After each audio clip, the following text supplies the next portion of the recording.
Buenos días, señoritas, señores. Estamos revisando el transporte de los gases. Ya llegamos hasta los tejidos con el oxígeno. Ahora volvemos a salir desde los tejidos a los pulmones, pero con el CO2. Claro, producto del metabolismo se produce el CO2. El CO2 va a ser eliminado a través también del sistema circulatorio. Pero a diferencia del oxígeno, que prácticamente está ligado a la hemoglobina, y claro, hay un porcentaje mínimo de oxígeno disuelto, el CO2 más bien tiene varias formas que son transportadas. Una de ellas, obviamente, es disuelta en plasma, ¿no? Una disolución simplemente.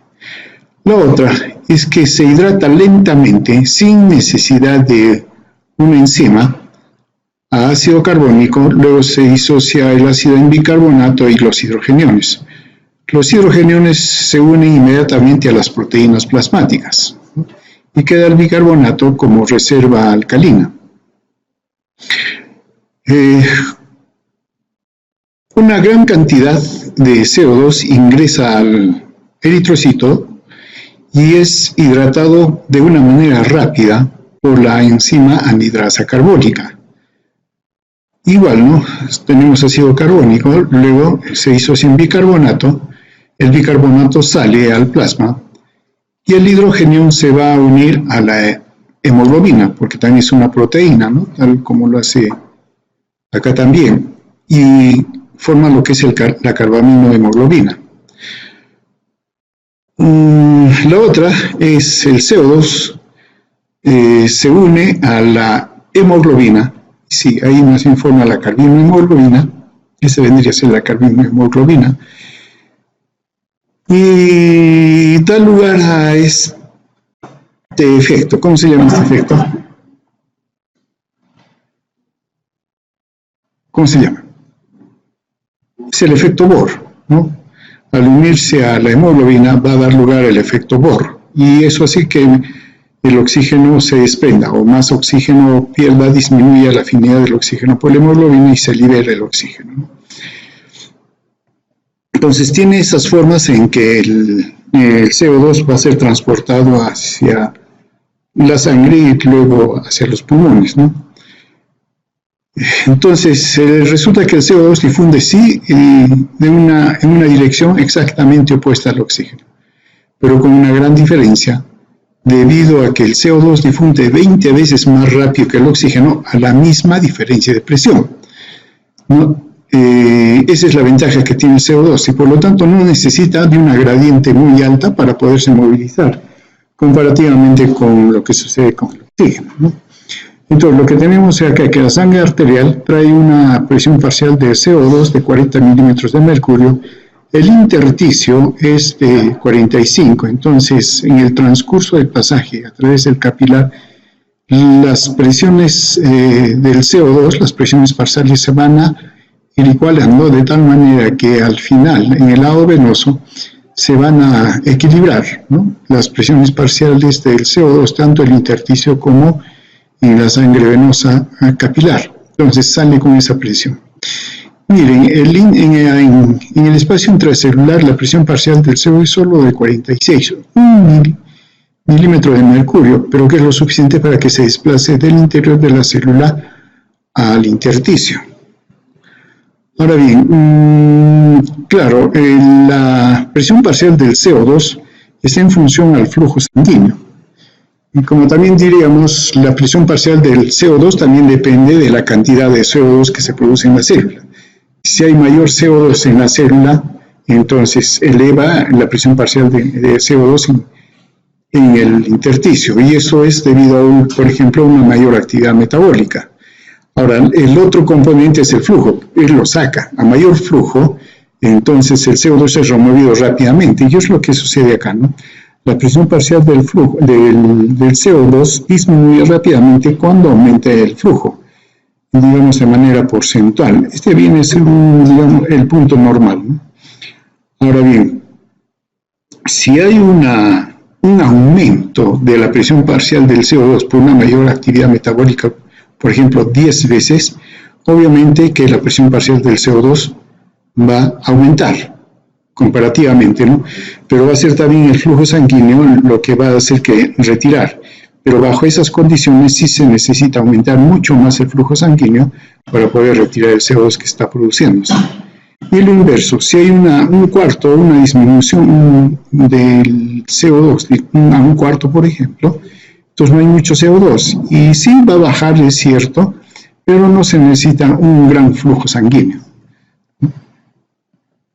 Ahora bien, en condiciones de reposo se transporta 4 mililitros de CO2 desde los tejidos por cada 100 centímetros cúbicos de sangre. De manera general, se menciona de que el 70% del CO2 se transporta unido a iones bicarbonato, eso significa actividad de la anhidrasa carbónica, pero recordando de que hay dos formas, ¿no?, en que se forma este bicarbonato, la forma lenta y la forma rápida. Un 23% lo hace combinado a la hemoglobina y a las proteínas plasmáticas, en términos generales diríamos 23% unido a proteínas, y un 7% restante que está disuelto en sangre, ¿no? Y esas, digamos, las proporciones que nos mencionan aquí. Bueno, eso es lo mismo que mencionamos, ¿no? En cuanto a ese 70% del bicarbonato, ¿no?, si la mayor parte está en el interior de los eritrocitos, ¿no?, está catabolizada por esta enzima, pero la fase rápida y claro es la predominante prácticamente, ¿no? Ahora bien, la disociación no puede permanecer como ácido carbónico, entonces se disocia en bicarbonato y óxido de hidrógeno, ¿no? Ahora bien, los iones bicarbonato más bien difunden desde los eritrocitos al plasma, ¿no? Y ahí hay un intercambio con los iones cloro para mantener su potencial del glóbulo rojo, ¿no? Son el bicarbonato es negativo y el cloro es negativo, entonces intercambia cargas negativas y eso hace que el glóbulo rojo no cambie de carga, ¿no? Este fenómeno, el hecho de que se intercambie el bicarbonato por cloro, se llama el desplazamiento del cloro. En cuanto al 23% unido a las proteínas, ¿no?, se unen directamente con radicales amino en las moléculas de hemoglobina y de las proteínas, ¿no? Y de ahí que forman lo que se llama la carbaminohemoglobina, ¿no? Es reversible por uniones débiles y esa unión solo depende de la presión parcial del CO2. Si la presión parcial del CO2 es lo suficientemente fuerte, entonces se va a unir. Pero si baja la presión, simplemente se retira, ¿no? Entonces es independiente de la presión parcial del CO2 por ese tipo de unión. Y el gas disuelto, 0.3 mililitros resulta por cada 100 centímetros cúbicos de sangre, ¿no? Y solo representa el 7%. Y al igual que hay una curva de saturación oxígeno-hemoglobina, también hay una curva de saturación en cuanto el CO2, ¿no? ¿Y qué vendría es esta curva? Y este es el rango en el cual se mueve normalmente, ¿no? Si estamos en 40, ¿en dónde estamos? Tejido, pulmones. Pulmones. Si estamos 45, estamos en tejidos. Y ese es el rango en que se está moviendo, ¿no? Y miren, estos son los volúmenes que se manejan. Es también estrecho, pero la rapidez con que se desplaza es lo que hace que haya cantidad que se elimine el CO2. Ahora, una vez que llega a los pulmones, al alvéolo, también la cantidad de CO2 que está viniendo, 45 milímetros de mercurio, disminuye a 40, pero también lo hace en un tercio de tiempo que le demora pasar por el capilar, o sea, inmediatamente. Es lo mismo que sucede con el oxígeno carga también en un tercio, ¿no? Entonces prácticamente el diseño es que en un tercio hay un intercambio alvéolo capilar y quedan 2 tercios todavía de respaldo. Acá es el efecto de la ventilación alveolar con respecto a la presión parcial del CO2, ¿no? Lógico, sería una curva similar al flujo, al efecto que tiene el flujo sanguíneo sobre el CO2 del tejido, ¿no? Pero en este caso estamos en sangre. Entonces, simplemente si aumenta la ventilación, la presión parcial del CO2 disminuye. Ahora, el otro factor es la producción. Acá hay un aumento de producción de CO2, que sí va a ser retirado, pero más lentamente, y se necesita aumentar la ventilación para que esta mayor cantidad de CO2 que se está transportando pueda ser eliminado, ¿no? Entonces, si consideramos el punto normal, entonces con 200 centímetros cúbicos de CO2, 800 tendrá que aumentar la ventilación. Acá es menos de 5 proporcionalmente, y acá tendrá que aumentar a 15, 17, ¿no? Para poder eliminar. Ahora, también el oxígeno tiene efectos sobre el CO2.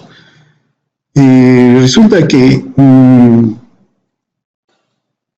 la afinidad que tiene la hemoglobina por el CO2 aumenta si se libera oxígeno. Entonces, si la hemoglobina está cargada con oxígeno, su afinidad por el CO2 disminuye. Y cuando disminuye el oxígeno, la afinidad por la hemoglobina del oxígeno, aumenta el CO2, la afinidad. Y eso se le llama el efecto Haldane.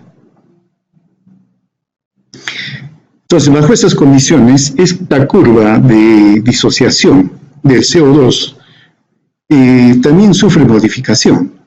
Aquí tenemos la curva a una presión parcial de oxígeno de 100 milímetros de mercurio. Eso significa que ¿en dónde estamos? ¿En dónde? ¿Dónde estamos?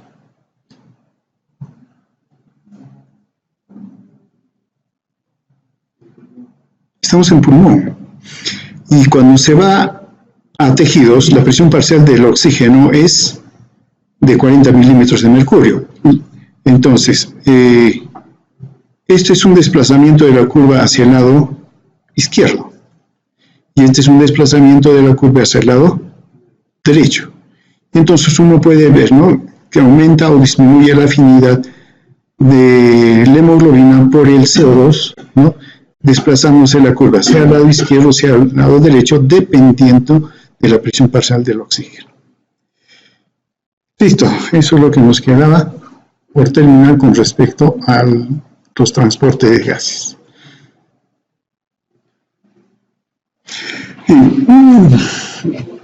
En esto, en lo que hablábamos de las etapas de la respiración,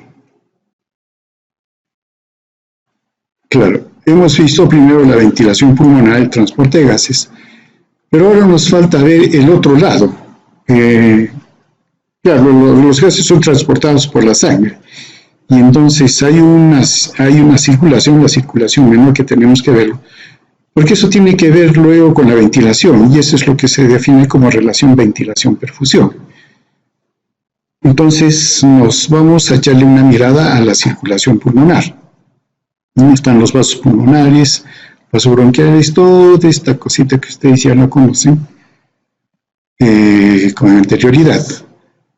Claro, solamente para precisar, ¿no?, la circulación pulmonar empieza en el ventrículo derecho y regresa a la aurícula izquierda, ¿no?, pasando por los dos pulmones. Y claro, es un circuito paralelo al circuito general del organismo, pero tiene algunas características que lo hacen diferente con respecto al sistema circulatorio general, ¿no? Para empezar, es un circuito de baja presión, comparativamente con el izquierdo es mucho más, tiene presiones mucho más altas, ¿no? Claro, también la extensión que maneja es mucho más, ¿no? El circuito pulmonar es más pequeño, entonces es un circuito de baja presión, pero de alto flujo. Es un circuito pequeño comparado con el otro que es más grande, pero manejan el mismo volumen sanguíneo. Entonces, y eso hace de que en realidad maneje mayor cantidad de sangre, ¿no? Y por una cualidad, es de baja resistencia. Si tuviera la misma resistencia, no podría tener este alto flujo, ¿no? es prácticamente un circuito pasivo, ¿no? Y prácticamente este flujo no está controlado como el sistema general. Y tiene una alta compliance vascular, o sea, sus vasos se distienden para poder captar la cantidad de sangre que circula. Tiene una respuesta opuesta a la hipoxia, hace vasoconstricción, a diferencia de que el sistema circulatorio general más bien hace vasodilatación.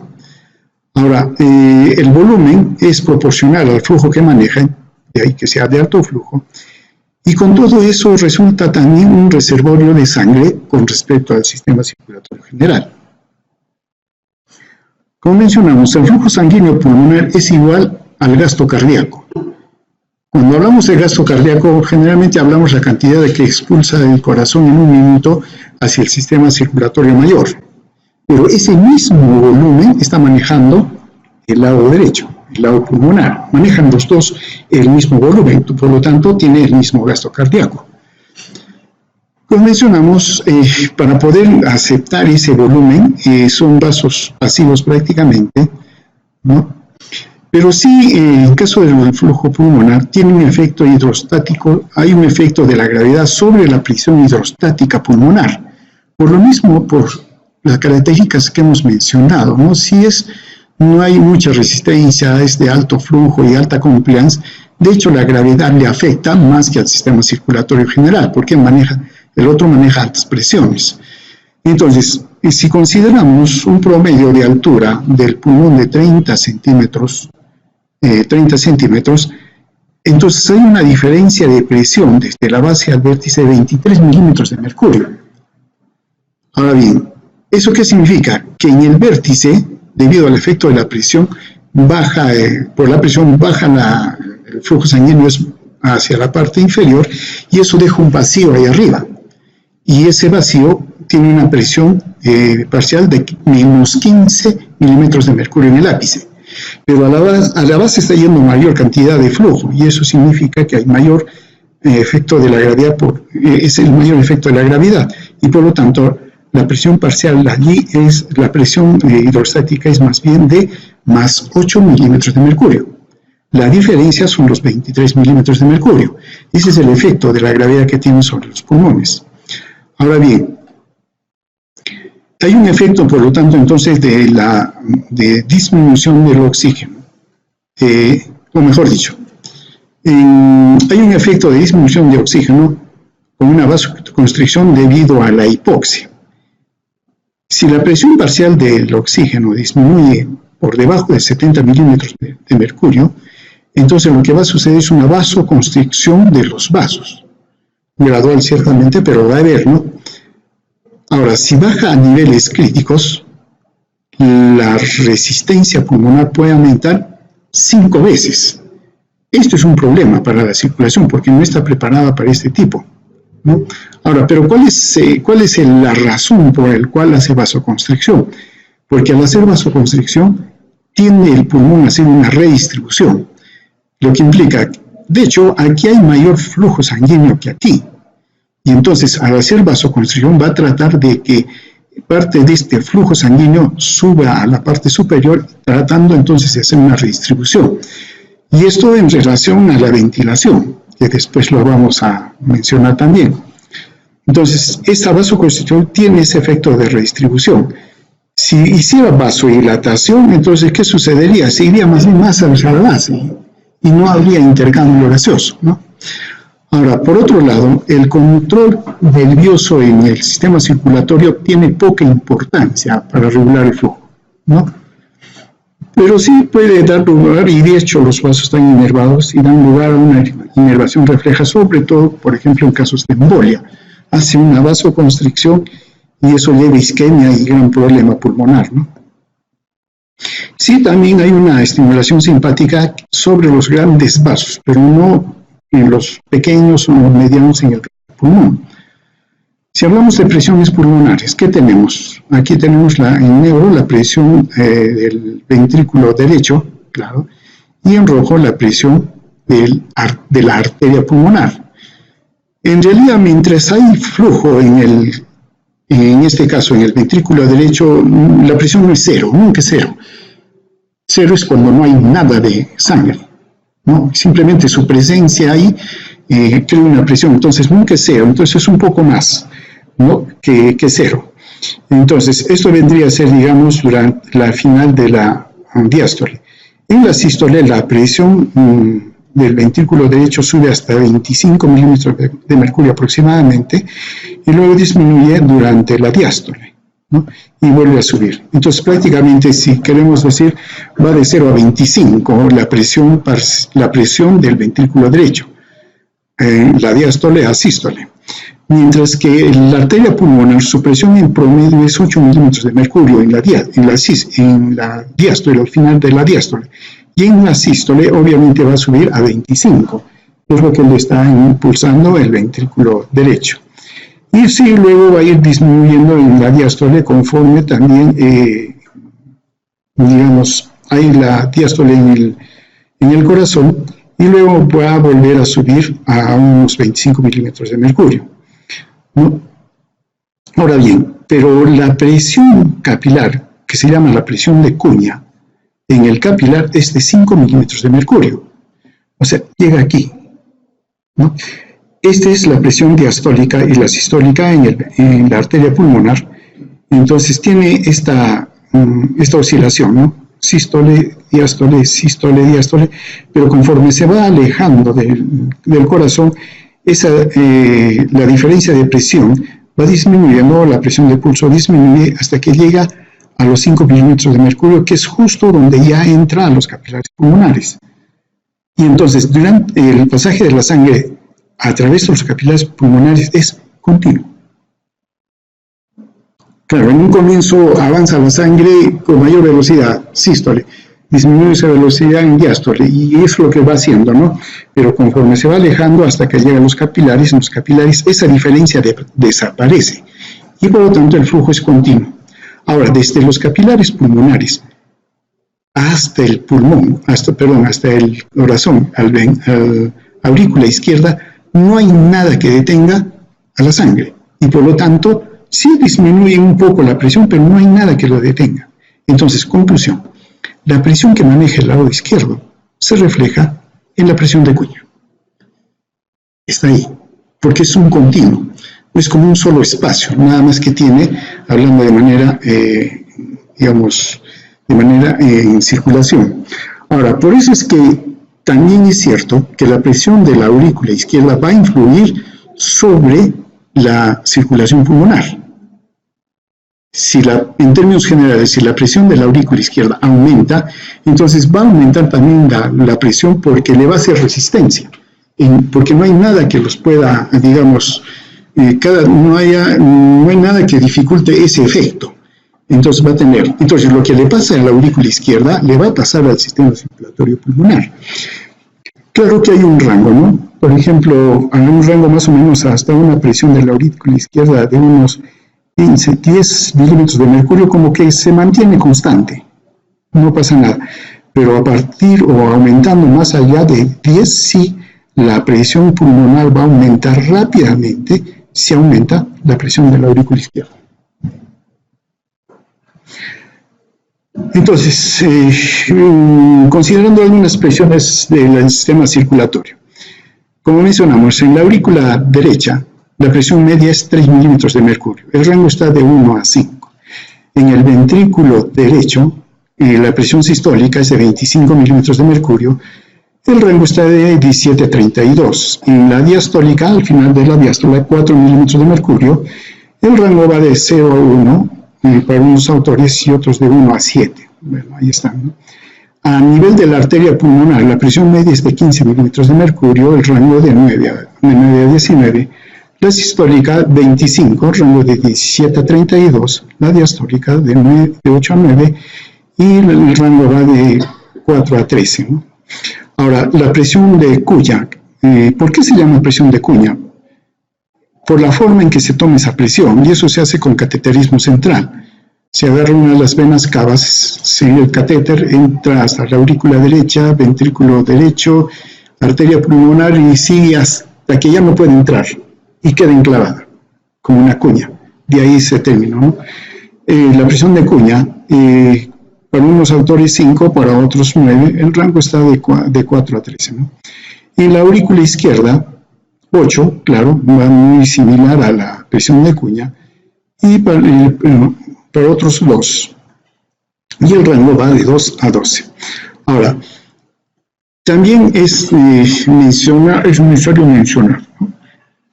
Por ejemplo, si comparamos los diámetros de los vasos en el ápice y en la base, el diámetro es mayor en la base. Y también la presión, y eso se debe a la presión.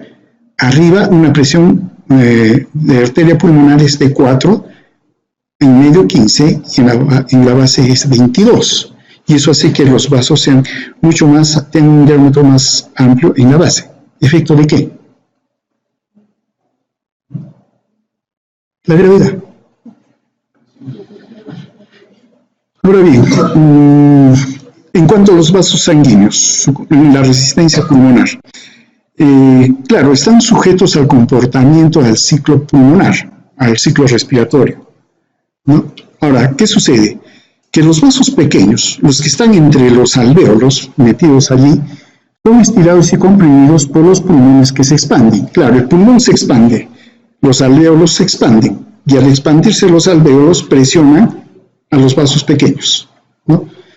Mientras que los vasos grandes, más bien que son extraalveolares, se ven expuestos a la atracción de cambios de la presión intrapleural, ¿no? Claro, como la presión pleural aumenta, los vasos que están fuera de los alvéolos también se expanden, y eso da lugar a ¿qué? Un efecto de succión, y los estira, ¿no? Entonces, el comportamiento es opuesto. En la inspiración, los alvéolos pequeños son cerrados, son comprimidos, mientras que los vasos grandes son ampliados, ¿no?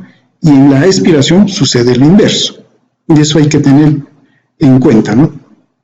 Entonces, durante una expansión pulmonar, los vasos pequeños aumentan su resistencia, mientras que los vasos grandes disminuyen su resistencia, ¿no? Ahora bien, aparte de eso, dependiendo también de la respiración, puede haber un reclutamiento de vasos, ¿no? Y hay una gran distensibilidad.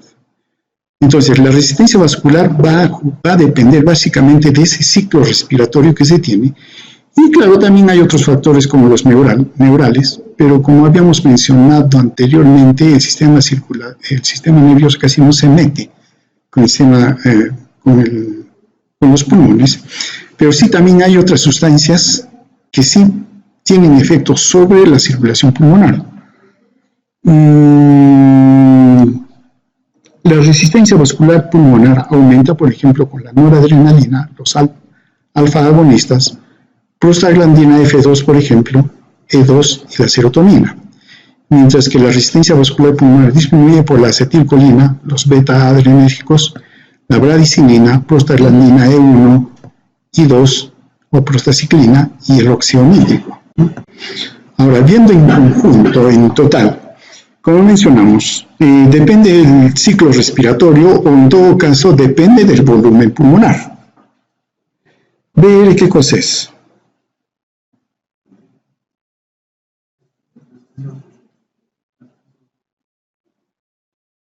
Volumen residual. ¿Qué significa? Que el pulmón está lo más posible comprimido o reducido, en lo menos. Tiene el menos volumen posible. Y luego tenemos esto. ¿Qué vendría a ser esto? ¿Qué cosa es eso?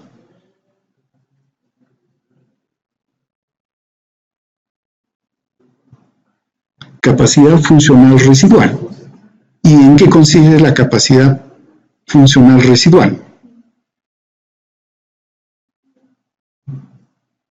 ¿El pulmón se ha expandido?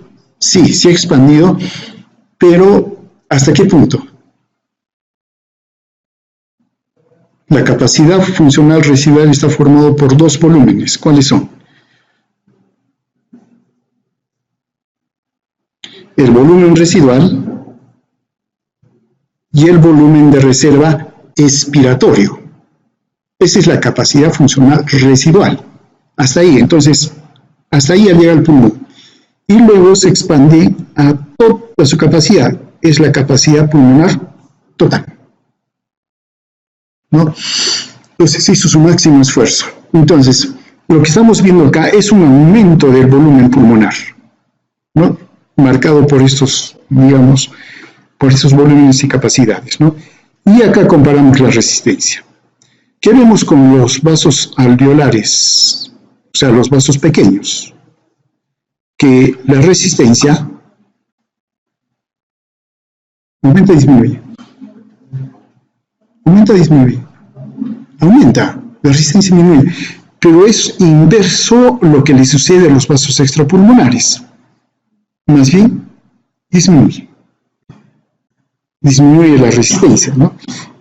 Ahora bien, si hacemos un cálculo total, lo que tenemos entonces es esto, que la resistencia vascular llega a su mínimo ¿en qué momento? En el momento de la capacidad funcional residual. Ese es el mínimo de resistencia que hay cuando que hay en el ciclo respiratorio. Y eso hay que tomarlo en cuenta. Por otro lado, en cuanto a volúmenes de sangre que maneja el lado pulmonar, en general contiene el 9% del volumen sanguíneo total, que más o menos es 450 mililitros, ¿no? De los cuales 70 mililitros se encuentran en los capilares y 380 se distribuye entre las arterias y las venas.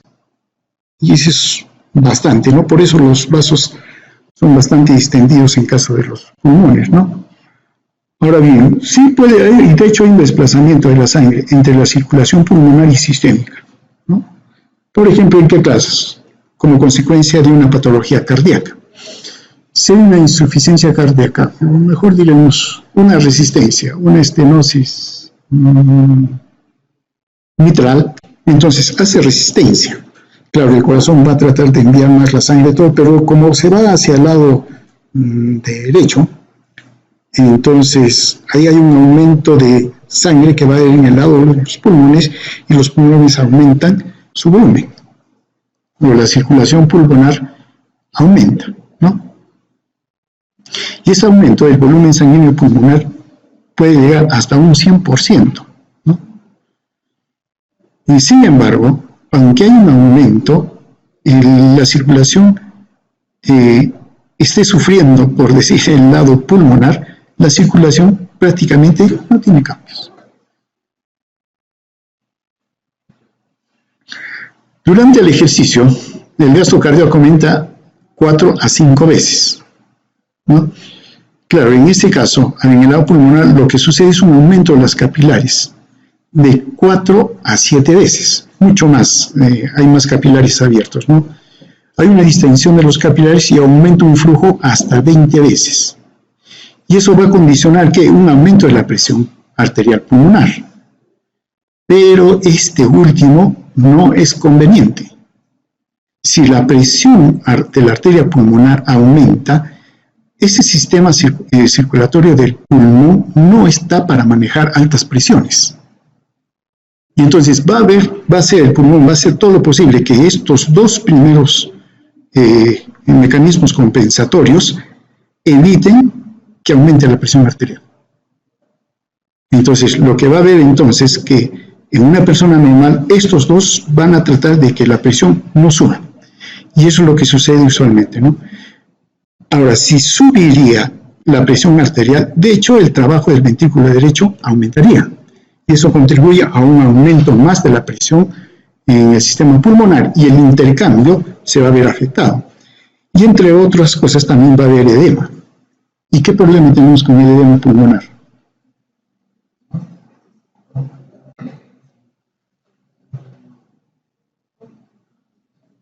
Que la membrana respiratoria se engruesa y eso dificulta el intercambio.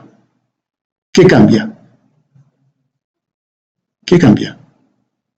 El coeficiente de difusión. dos que se llama, dos momentos digamos, en la respiración, ¿no? Que tienen que ver con el flujo sanguíneo. Aquí es flujo sanguíneo y aquí está digamos, diferentes niveles del pulmón. Acá tenemos el vértice, la mitad y la base. Entonces estamos. Ahora, el flujo sanguíneo en el vértice sí es menor, por lo que estábamos mencionando del efecto de la gravedad, es menor. A la mitad aumenta y aumenta, claro que al final en la base mismo disminuye porque simplemente todo el peso del pulmón evita que el gas pase la sangre, por más que esté favoreciendo la gravedad, pero al final, por eso esta curva, ¿no? Miren, esto es un flujo, diríamos, de alta presión, pero se está en bipedestación y reposo. Cuando se hace ejercicio y se expande más el pulmón, prácticamente lo que sucede, sí, el flujo sanguíneo aumenta, y aumenta radicalmente, y se considera una baja presión. Es el efecto de la expansión pulmonar, que no sucede en el sistema circulatorio general, más bien el ejercicio aumenta la presión. Por su diseño, el sistema circulatorio pulmonar, cuando hay más ejercicio y hay una redistribución, más bien el flujo hacia los pulmones tiende a disminuir. ¿Por qué? Porque encuentra más espacio. La redistribución le permite hacer eso al pulmón y entonces evita que la presión suba, ¿no? Más bien, inclusive, lo consideran que baja. Es un mecanismo, digamos, que tiene el pulmón como mecanismo para poder adecuarse a la circulación. Ahora bien, si tenemos en cuenta la respiración, expansión del pulmón, el alvéolo y la circulación, claro, debe haber un equilibrio, mencionamos, ¿no?, entre el alvéolo y la circulación, el flujo de aire al alvéolo y la circulación a través de los vasos. Ahora bien, ¿qué sucede? Dependiendo de la relación que se guarda entre los dos, hay tres zonas que se le llama zona 1, zona 2, zona 3. Pero ojo, cuando uno dice zonas en este tipo, no está hablando de una zona topográfica, está hablando de una zona funcional, no es topográfica. La zona 1, tenemos aquí el alvéolo y el vaso. Resulta que en la zona 1, la presión del alvéolo, porque al entrar el aire tiene una presión, es lo suficientemente intensa como para evitar que el flujo de sangre pase a través de los capilares. La presión del alvéolo es superior a la presión arterial y a la presión venosa del capilar. ¿Y qué es lo que hace? Lo cierra el vaso. ¿Hay intercambio allí? No hay intercambio. La zona 2, la presión del alvéolo, ya hemos bajado, mejor no, antes de bajar. Resulta que en la zona 2, la presión del alvéolo es sí alta, pero en el momento de la presión arterial, o del lado arterial, o la presión sistólica también, que vendría a ser la otra forma, en ese momento la sangre sí pasa. Pero una vez que baja a la presión diastólica o a la presión venosa, la presión del alvéolo es mayor y ya no pasa sangre.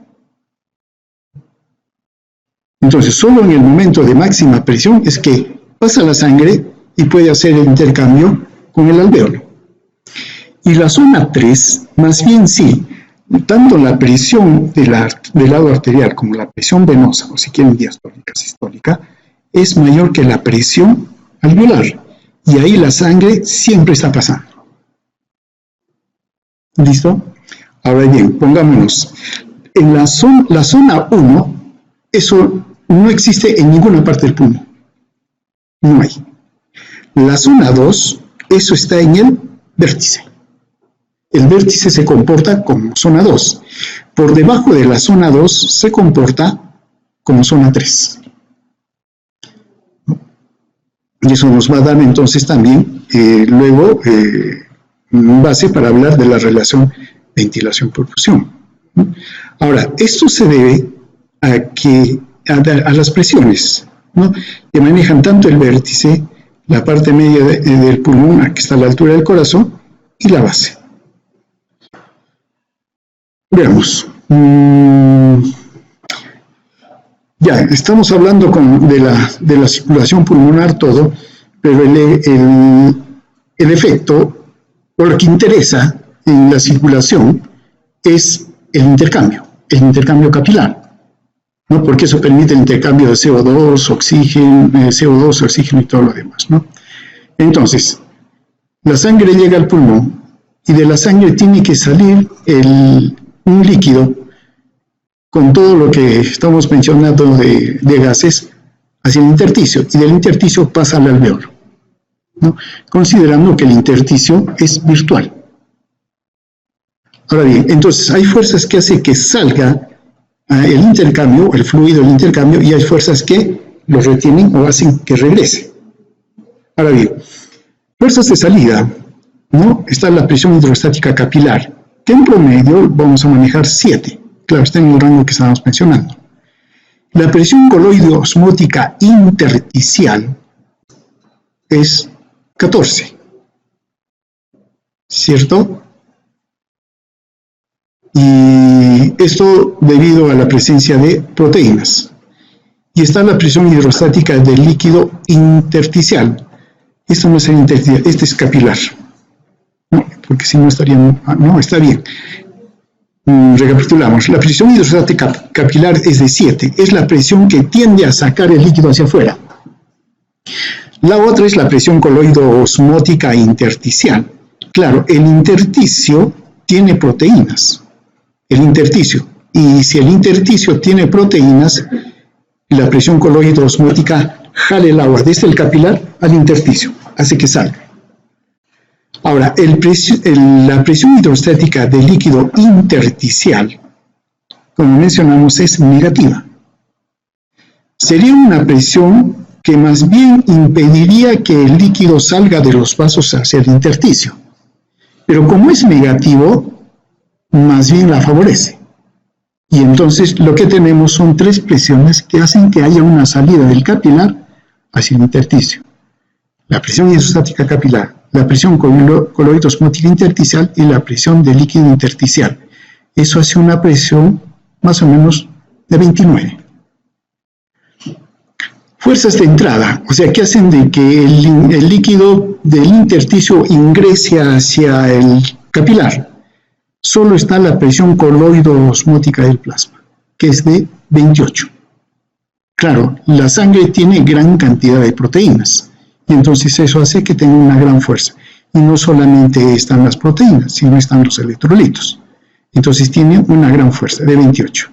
Entonces, si hacemos el cálculo, fuerzas de salida, 29, fuerzas de entrada, 28. Y entonces la diferencia es de 1. Solo 1. Es como decir, 29 salen, 28 regresan. Solo 1 se queda en el intersticio. ¿Listo? El caso del lado de la circulación pulmonar o intercambio capilar que se da a nivel del capilar pulmonar es diferente al sistémico, ¿no?